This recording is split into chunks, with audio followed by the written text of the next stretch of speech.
Hello, my name is Dan. I am doing a philosophical interpretation of the movie The Prestige.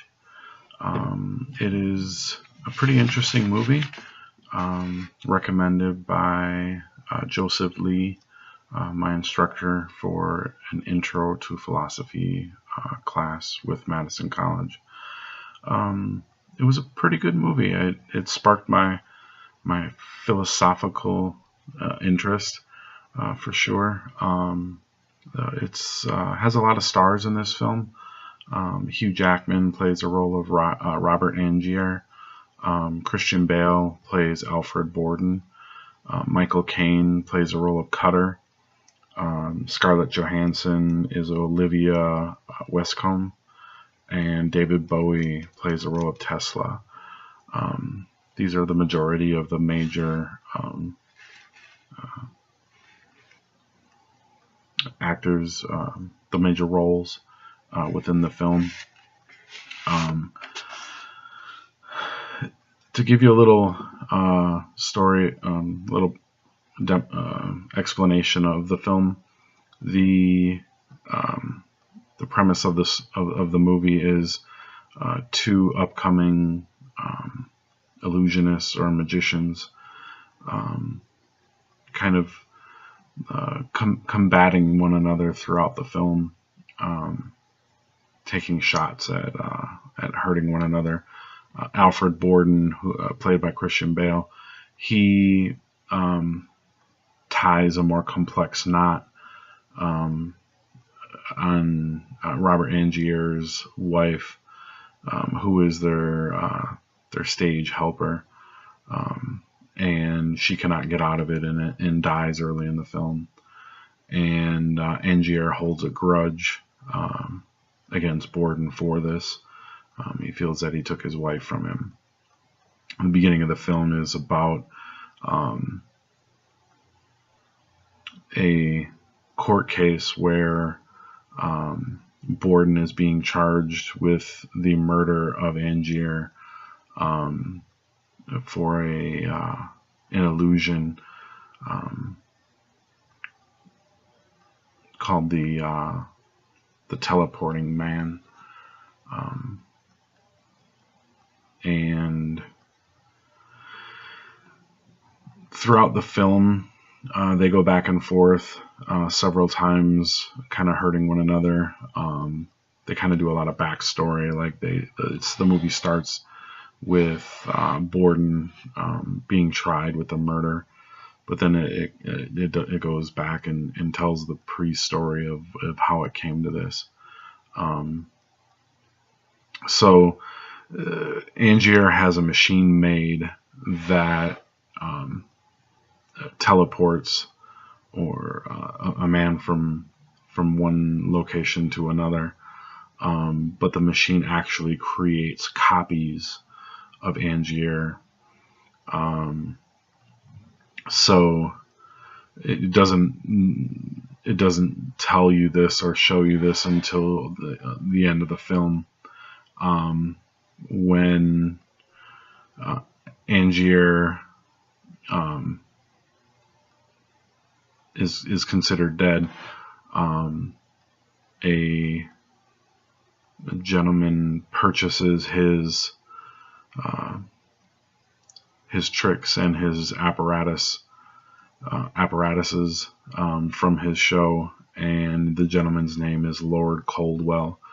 Well, it turns out Lord Coldwell is Angier, and when Cutter, which is the gentleman who develops the illusions and the equipment for Angier, when Cutter goes to deliver the purchased props to Angier, to Lord Coldwell's home, it turns out it's Angier, and this is one of the first conversations where Cutter says that, you were dead. I saw you on the slab. And Angier agrees that the man he saw on the slab was indeed dead.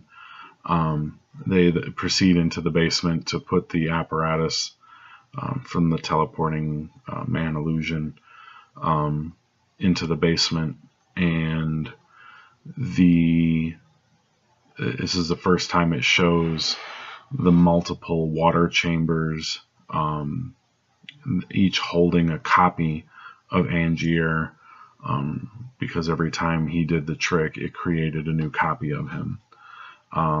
He would set a water chamber device below the stage, so when the illusion was occurring, one man would drop beneath the stage and another man would appear behind the spectators, therein being the illusion. So Borden wants to know how this trick was done, so he goes down below the stage knowing that Angier was dropping through the stage into the floor, and he wanted to see exactly how he had done it.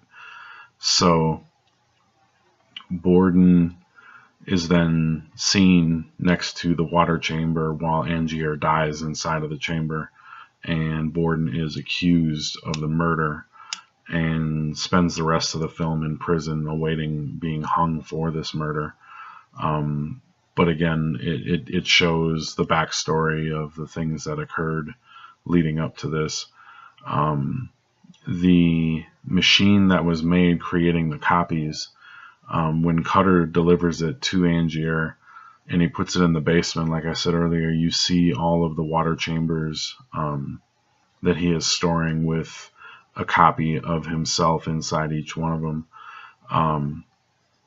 After the device is delivered, Borden appears and shoots Angier, and as Angier is slowly dying, they show a backflash, a part of the story where he talks about when the first time he created the copy by stepping into this machine. It shows that he shot the copy is moments after he appeared, maybe 15 feet in front of him. So the first time he created the copy, he shot him, and subsequently each time he did the trick and would step into the machine and fall through the floor, he would always fall into a water chamber, which he would then drown. And the copy would be teleported to the back of the facility behind the spectators, and seemingly would become the next. The copy would then become the next Angier and continue on daily with the process. The philosophical concept that I saw in this film was the personal identity concept. One of the last scenes, as Angier is dying, he tells Borden about how it takes courage to step into this machine day after day, not knowing if he was going to be the man in the box or if he was going to be the Prestige, which is the man who would show up behind the crowd finishing the trick. So to me, it demonstrated a persistent, continuous continuity of memory and consciousness, as he would obviously hold the memories and the knowledge to continue carrying on the show and all the tricks. So it seemed like it made a perfect copy of his consciousness. My interpretation of the philosophical interpretation of this film is just that it is a demonstration of personal identity. It was a pretty good film. There was probably a few more philosophical concepts that could have been explored. This is the one that I chose, and I hope you enjoyed it. Thank you for watching. Have a great night.